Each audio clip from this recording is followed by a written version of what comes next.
Hey there, this is René, and in this video I'm going to explain everything to you what you need to do to master the CCNP switch exam.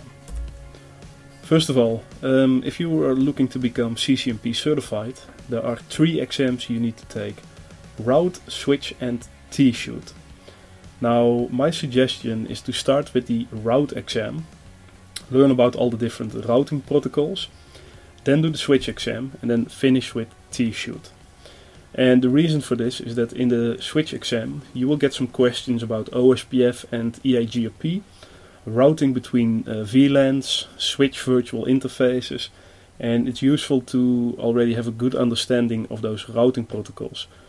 So start with route, then do switch and then finish with T-shoot. Okay, GNS3, well, I really love it, but for the switch exam you cannot use it. And you will need real switches. The reason for this is that this NM16 ESW module that we can use in GNS3 is way too limited. For example, when you look at trunk links, we can create a trunk using this module, but it doesn't have any dynamic support. In CCNA you learned about dynamic auto and dynamic desirable interfaces, but you cannot configure those using this switch module. Ether channels, well, we can bundle interfaces, but PAGP and LACP, those are 2 Ether channel protocols that you need to learn for CCNP switch. You cannot configure them on this switch module. And last but not least, spanning tree. It can do per VLAN spanning tree, but no rapid spanning tree or multi-spanning tree. So this is not going to work for the CCNP switch exam. So what I would suggest is buy some real hardware. Buy 2 2950s, those are layer 2 switches and they are very cheap. Buy one 3550, that's a layer 3 switch and it can do routing. And also get one of those USB to quad serial cables. It's a USB connector and it has 4 console connectors.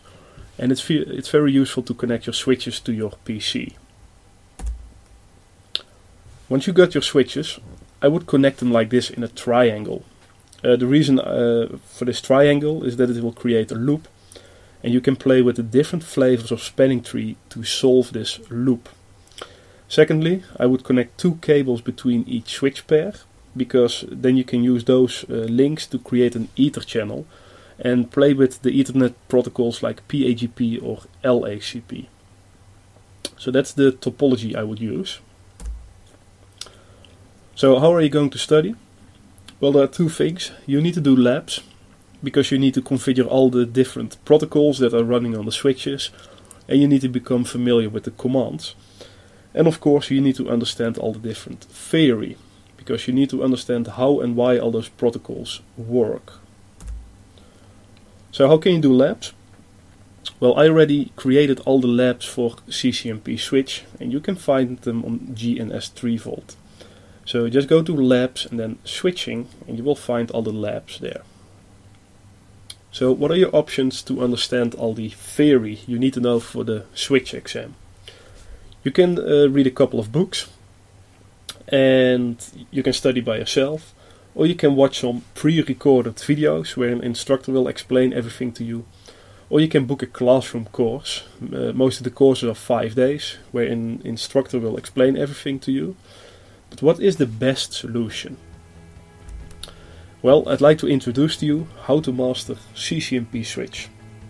I decided to take my classroom experience and put it into one single ebook that covers everything you need to know for the CCNP switch exam. And instead of me just talking about my book, I rather invite you to take a look at it for yourself, because below you can find a couple of my sample chapters. So go ahead, download the PDF and read those chapters by yourself. See if you like it, and if you do, you can click on the Add to Cart button.